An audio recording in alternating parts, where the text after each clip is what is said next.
Hello, welcome to my channel. और इस video में हम लोग एक करंट का टॉपिक डिस्कस करने वाले हैं, वो है चाइनीज़ न्यूक्लियर बैटरी का। इस टेक्नोलॉजी के ऊपर यूरोप, अमेरिका और चाइना बहुत लंबे समय से काम कर रहे थे, लेकिन फाइनली चाइना को इसमें सक्सेस मिल गई है।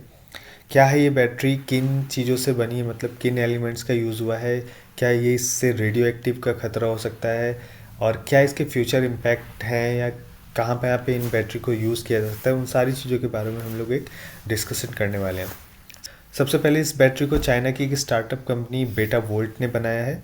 और उन्होंने अपने ऑफिशियल स्टेटमेंट में जो बोला है, उनका कहना है कि इस बैटरी की जो प्रोड्यूसिंग पावर कैपेबिलिटी है वो लगातार 50 साल तक है। दैट मीन्स अगर ये बैटरी किसी डिवाइस में, मान लेते हैं किसी फ़ोन में लग कर आती है, तो इसका मतलब उस फ़ोन को कभी भी आपको चार्ज करने की ज़रूरत नहीं पड़ेगी, वो लगातार 50 साल तक काम करती रहेगी। उसके बाद इस बैटरी में जिस एलिमेंट का यूज़ हुआ है वो है निकेल 63 का आइसोटोप, जो कि एक रेडियो एक्टिव एलिमेंट है। और इस जो बैटरी का जो अभी की जो इस रिसेंट जो बैटरी बनाई गई है, शुरुआत में इनिशियल फेज़ में जो बैटरी बनाई गई है, उसका साइज़ एक छोटे से कॉइन के बराबर है। आप देख सकते हैं ये है बैटरी जो बनाई गई है, जो ऑफिशियल पिक्चर रिलीज़ करी गई है बेटा वोल्ट की तरफ से, जिसमें ये 3 वोल्ट की पावर सप्लाई है, और इसकी जो लाइफ टाइम है वो 50 साल तक है। इसके की फीचर्स के बारे में हम लोग बात कर लेते हैं। तो जो बैटरी का साइज़ है वो है 15 by 15 by 15 millimetre. That means 15 millimetre की इसकी लंबाई, 15 मिलीमीटर की इसकी चौड़ाई और 5 मिलीमीटर की इसकी मोटाई है। एक छोटी सी बैटरी है, कॉइन के बराबर। Delivers 100 microwatts of power at 3 volt. मतलब 3 वोल्ट पे ये 100 माइक्रोवाट्स के पावर को डिलीवर करती है। तो अभी एक छोटे साइज़ की बैटरी है, पर कंपनी का जो आगे का प्लान है, उनका ये मानना है, वो ये प्लान कर रहे हैं कि 2025 तक, अभी ये 100 माइक्रोवाट्स की है, 2025 तक वो बैटरी डिज़ाइन कर रहे हैं जो 1 वाट के बराबर पावर सप्लाई करेगी। दैट मीन्स 1 वाट कितना होता है? 1 वाट में 10 की पावर 6 माइक्रो वाट होते हैं। ठीक है, तो अभी की जो बैटरी है वो 100 माइक्रोवाट के इक्वल है। 2025 तक वो लगभग 10,000 गुना की बैटरी को रिलीज़ करने की जो बनाने के प्लान कर रहे हैं, जो कि 1 वाट की पावर सप्लाई करेगी। तो ये एक रिवॉल्यूशन लाने वाली है पूरे इंडस्ट्री में। उसके बाद जो कंपनी का कहना है कि इस बैटरी को अभी कहाँ कहाँ यूज़ किया जा सकता है, तो वो है मोबाइल फ़ोन्स में इसको यूज़ कर सकते हैं, ड्रोन्स में यूज़ कर सकते हैं, या जहाँ पर भी पावर की सप्लाई अभी इतनी ज़्यादा नहीं होती है, एक छोटे लेवल पे पावर की सप्लाई डिमांड होती है, वहाँ पे इन बैटरीज़ का यूज़ कर सकते हैं। उसके बाद कंपनी का ये भी कहना है कि बैटरी इन्वायरमेंटल फ्रेंडली है, और जो इसके आइसोटोप्स हैं वो जब डिके हो जाएंगे, ठीक है, जो इसके इसमें निकल 63 का जो आइसोटोप यूज़ हुआ है, तो जब वो पूरी तरीके से डिके हो जाएगा, दैट मीन्स 50 साल या 60 साल में जब वो पूरी तरीके से डिके हो जाएगा, तो ये कॉपर के नॉन रेडियो एक्टिव आइसोटोप में कन्वर्ट हो जाएगा, जो कि एक स्टेबल एलिमेंट है। ये कंपनी का स्टेटमेंट है। तो कुल मिलाकर उनका ये कहने का मतलब है कि इस बैटरी के यूज़ के बाद में, जैसे इसको फेंक दिया जाएगा या जो भी कर दिया जाएगा, तो इससे किसी भी तरीके का पोल्यूशन नहीं होगा इन्वायरमेंटल में, जो कि रेडिएशन वाला पोल्यूशन होता है, उस तरीके का कोई ख़तरा नहीं होने वाला है। अब हम लोग इसके स्ट्रक्चर की बात कर लेते हैं। तो आप देख पा रहे हैं कि ये कितनी लेयर में डिवाइडेड है।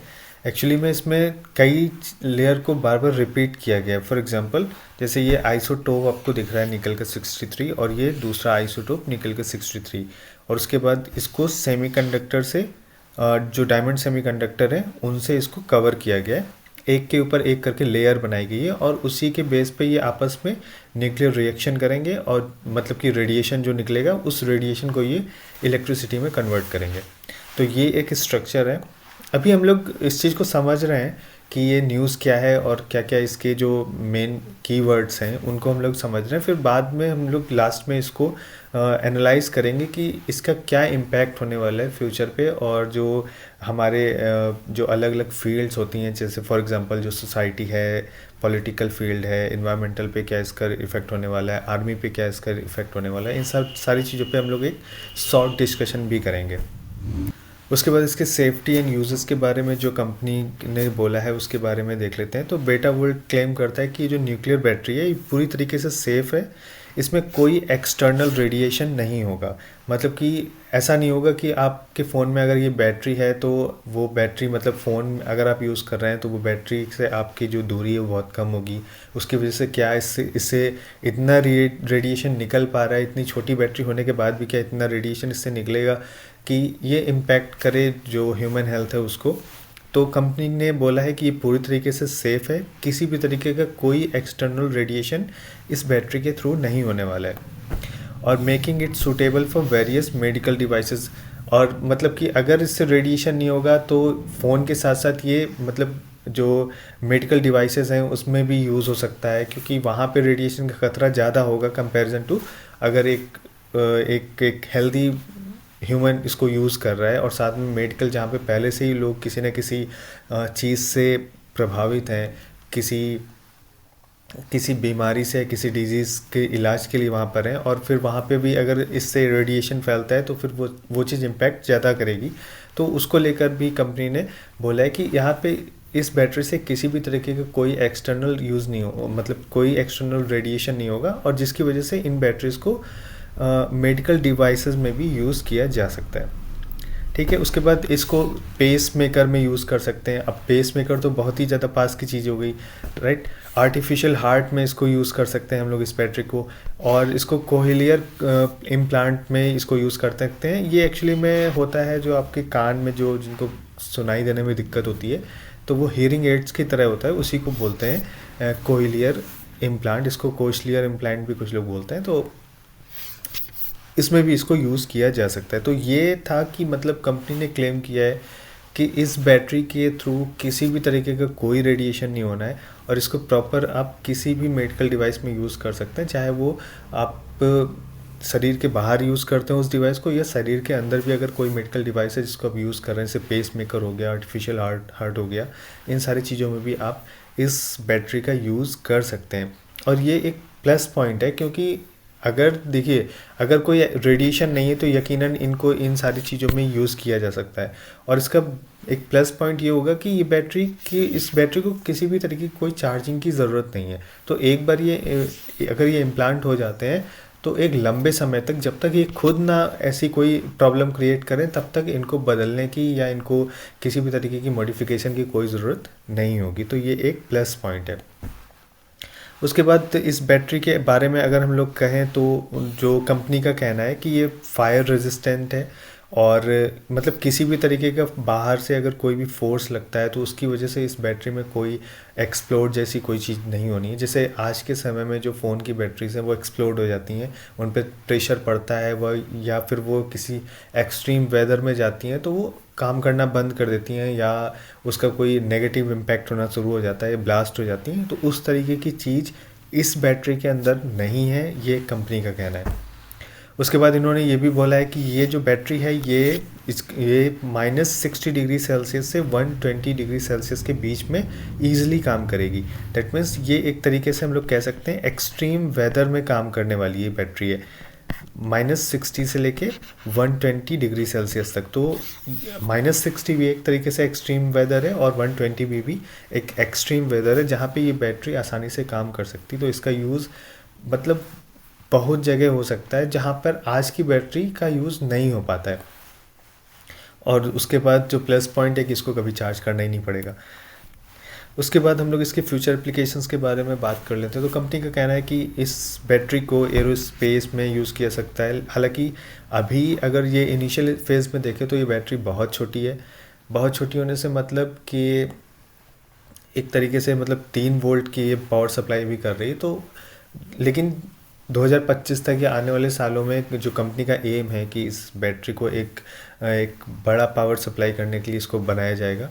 तो उसके बाद इस बैटरी को दैट मीन्स अगर एक सिंपल लैंग्वेज में कहें तो इस टेक्नोलॉजी के यूज़ से जो बैटरी बनेगी फ्यूचर में ज़्यादा पावर सप्लाई के लिए, तो उस बैटरी का यूज़ हम लोग एरोस्पेस में कर सकते हैं यकीनन, क्योंकि ये एक्सट्रीम वेदर में काम करने के लिए पूरी तरीके से सूटेबल है।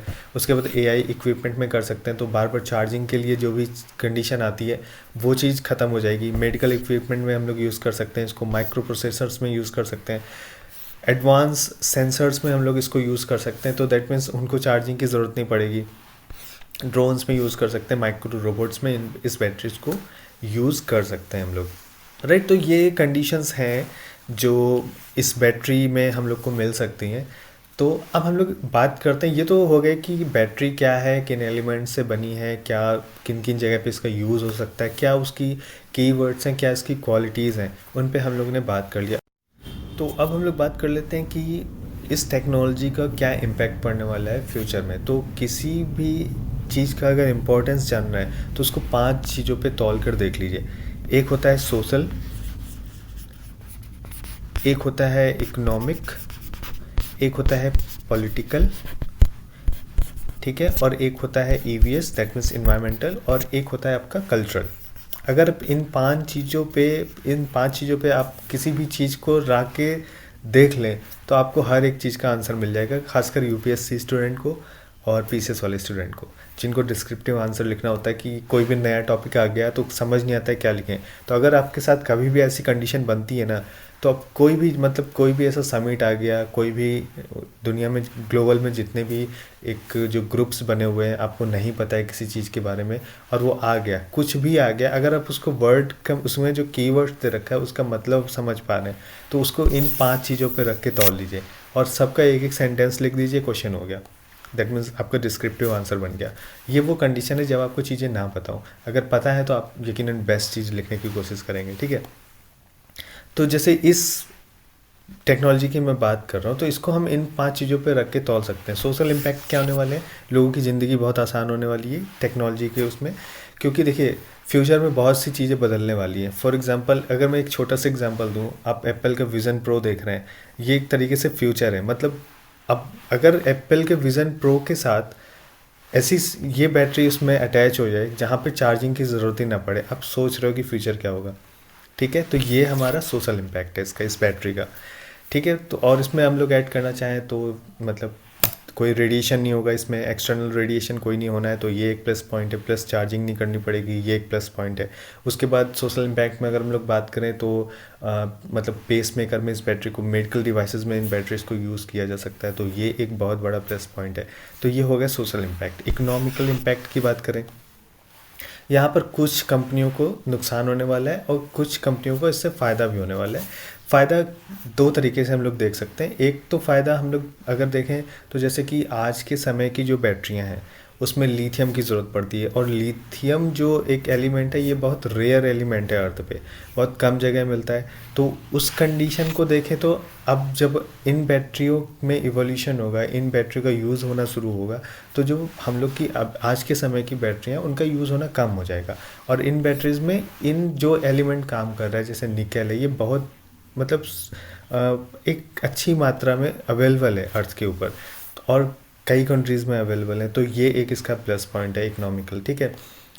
और दूसरी चीज़ की बात करें तो कुछ कंपनियों को नुकसान हो सकता है। फॉर एग्जांपल एप्पल को आप मान लीजिए, तो एप्पल जैसी कंपनियां क्या करती हैं कि फ़ोन के साथ में अपना चार्जर या चार्जिंग अडाप्टर नहीं देती हैं, वो अलग से उसको बाय करने को बोलती हैं, तो इससे उनको एक्स्ट्रा प्रॉफिट होता है। लेकिन जब ये बैटरीज आ जाएंगी, इन बैटरीज़ का फ़ोन में यूज़ होना शुरू हो जाएगा तो चार्जिंग की ही ज़रूरत नहीं पड़ेगी। तो ये एक नेगेटिव पॉइंट निकलेगा एप्पल जैसी कंपनियों के लिए। वो कंपनियाँ जो मतलब इस तरीके की चीज़ों से एक एक्स्ट्रा बेनिफिट देखने की कोशिश करती हैं। तो अगर एप्पल को नुकसान होगा, एप्पल एक बड़ी कंपनी है, तो यकीनन अमेरिका को इसका इम्पैक्ट देखना पड़ेगा, इकोनॉमिकल इम्पैक्ट। और भी कई चीज़ें हम लोग जोड़ सकते हैं, तो आप इसको इस तरीके से इसको इकोनॉमिकल बेस पे आप इसको देख सकते हैं। उसके बाद चाइना जैसी कंपनी जिसने इसको खोज किया है, तो जब तक कोई दूसरा कंट्री या कंपनी इस टेक्नोलॉजी को खुद नहीं बना लेते, तब तक इसका प्रॉफिट चाइना को होने वाला है यकीनन, ठीक है। उसके बाद पॉलिटिकल इम्पैक्ट देखें तो पॉलिटिकल इम्पैक्ट में हम लोग ये कह सकते हैं कि चाइना यहाँ पे राजनीति कर सकता है। राजनीति करने से मेरा मतलब यह है क्योंकि अब देखिए अभी के लिए टेक्नोलॉजी चाइना के पास है। अब आप एक चीज़ समझने की कोशिश करिएगा, मान लेते हैं कि आज से 2 साल के बाद यूरोप या अमेरिका में इस टेक्नोलॉजी को डेवलप कर लिया जाता है, लेकिन 2 साल बाद जब अमेरिका और यूरोप में, अब ये जब चाइना ने इसको डेवलप कर लिया है, तो अब जब भी कोई दूसरी कंट्री डेवलप करेगी, चाइना उससे हमेशा 2 कदम आगे रहेगी, ठीक है। तो इसका फ़ायदा हमेशा चाइना को मिलेगा, और चाइना इसका गेम खेलने वाला है पूरे वर्ल्ड के साथ, क्योंकि आप जानते हैं कि चाइना किस लेवल पे आगे बढ़ रहा है, ठीक है। तो ये एक हो गया कि मतलब ये एक तरीके से इस चीज़ को एक उसमें इम्पैक्ट करने की कोशिश करेगा कि दूसरी कंट्रीज़ को अपनी ओर आकर्षित करने, अट्रैक्ट करने की कोशिश करेगा। फॉर एग्ज़ाम्पल, आज के समय में जो अमेरिका या जो यूरोप की डेवलप्ड कंट्री हैं वो चाइना प्लस पॉलिसी को फॉलो कर रही हैं।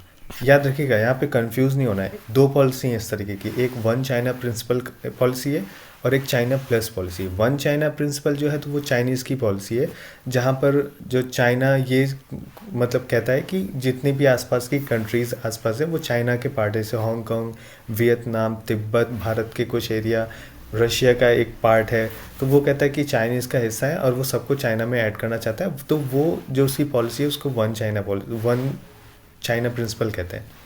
और चाइना प्लस जो पॉलिसी है वो जो वेस्ट है, वेस्टर्न जितना एरिया है या इंडिया को मिलाकर, ये चाइना प्लस पॉलिसी पे काम कर रहे हैं। और इनका मतलब ये है कि चाइना पे पूरी तरीके से डिपेंडेंट नहीं होना है।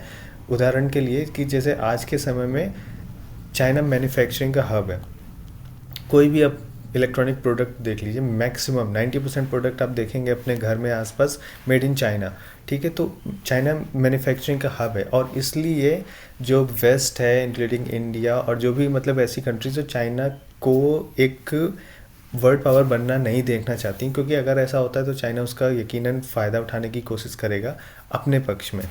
तो इस कंडीशन में जो वेस्ट और अदर कंट्रीज़ हैं वो चाइना प्लस पॉलिसी लेके चल रही हैं। इसका मतलब ये है कि चाइना के साथ साथ एक दूसरा अल्टरनेट ऑप्शन वो बनाना चाहती हैं, जहाँ पर मैन्युफैक्चरिंग हब, या अगर इन केस कभी चाइना कुछ भी गड़बड़ करने की कोशिश करता है तो वो पूरी तरीके से चाइना की डिपेंडेंस ना हो, पूरी तरीके से चाइना पर डिपेंड ना हो।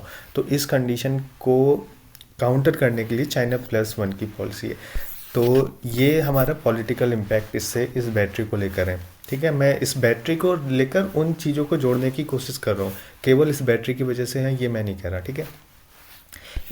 जो इकोलॉजिकल इम्पैक्ट है, इन्वायरमेंटल इम्पैक्ट है, वो तो आई थिंक पीछे इस पूरे आर्टिकल में ही डिस्कस हो गया कि ये एक तरीके से सस्टेनेबल एनर्जी जो है उसको देखने को हम लोग को मिलेगा। मतलब कि एक तरीके से हम लोग पॉल्यूशन को कम कर सकते हैं, कार्बन जो हमारा नेट कार्बन एमिटिंग है उसको हम लोग कम कर सकते हैं।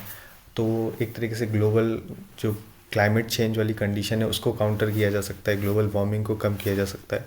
तो उन चीज़ों से निपटने के लिए एक अच्छा विकल्प है। उसके बाद दूसरा है जो कल्चरल इम्पैक्ट है। कल्चरल इम्पैक्ट में हम लोग इसको इस तरीके से देख सकते हैं, अगर आंसर लिखने की बात है तो हम लोग कल्चरल इम्पैक्ट में इसको इस तरीके से देख सकते हैं कि देखिए बहुत सी ऐसी कंट्रीज़ हैं जहाँ पर पर्यावरण, जैसे कि जो एथनिक्स जो ग्रुप होते हैं, जो जनजातियाँ होती हैं, वो क्या करते हैं, जो जो प्राकृतिक संसाधन है ना उसको भगवान की तरह देखते हैं, उसकी पूजा करते हैं। तो उस कंडीशन में उनकी जो कल्चरल जो हेरिटेज है उसको सुरक्षित रखा जा सकता है, क्योंकि आज के समय में क्या है कि ज़्यादा से ज़्यादा संसाधनों पर पकड़ पहुंच रही है, मतलब पहुंचने की जो रेस चल रही है उसकी वजह से उनकी जो संस्कृति है उसको इम्पैक्ट होता है, क्योंकि खनन की क्रिया, वनोन्मूलन, इस तरीके की चीज़ें होती हैं। और जो जनजातियाँ होती हैं वो अक्सर ऐसी जगह पर ही रहती हैं, तो इसकी वजह से कल्चरल इम्पैक्ट होता है। तो इस बैटरी की वजह से कि मतलब कोयला जो खनन है या इस तरीके के खनन है जिनकी ज़रूरत नहीं पड़ेगी, अगर इस तरीके की टेक्नोलॉजी बहुत ज़्यादा इवॉल्व हो जाती है तो इसका एक पॉजिटिव इम्पैक्ट पड़ने वाला है, जो कि कल्चरल इम्पैक्ट होगा। तो ये सारे 5 चीज़ों पे हम लोग ने इम्पैक्ट देख लिया। तो इसका मतलब ये टॉपिक एक इम्पॉर्टेंट है। यूपीएससी, अगर मैं यूपीएससी के पॉइंट ऑफ व्यू से बात करूँ तो यूपीएससी डायरेक्ट क्वेश्चन शायद प्रीलिम्स में पूछ सकता है, लेकिन मेंस में डायरेक्ट क्वेश्चन नहीं पूछेगा, लेकिन इससे रिलेट करके क्वेश्चन पूछेगा कि इस तरीके की अगर टेक्नोलॉजी आ रही है भविष्य में तो उसके क्या इम्पैक्ट हो सकते हैं। तो वो इम्पैक्ट हमने आपको बता दिया कि समाज पे क्या इम्पैक्ट होंगे, इकोनॉमिकल क्या इम्पैक्ट हो सकते हैं वर्ल्ड में किसी एक कंट्री को लेकर या किसी कंपनी को लेकर, पॉलिटिकल इम्पैक्ट के बारे में हम लोगों ने बात कर लिया, ईवीएस के बारे में बात कर लिया, और कल्चरल इम्पैक्ट के बारे में भी हम लोग बात कर लिए, ठीक है। तो ये सारा था इस बैटरी का, मैंने आपको ये इस न्यूज़ को पूरी तरीके से समझा दिया, इसके इम्पैक्ट बता दिए, फ्यूचर पे इम्पैक्ट बता दिए, और एक तरीके से हम लोगों ने एक यूपीएससी का डिस्क्रिप्टिव क्वेश्चन भी सॉल्व कर लिया। तो इस वीडियो को यहीं पर हम लोग रोकते हैं और उम्मीद करता हूँ कि आपको वीडियो ये पसंद आया होगा। मिलते हैं नेक्स्ट वीडियो में एक नेक्स्ट टॉपिक के साथ, तब तक के लिए थैंक यू।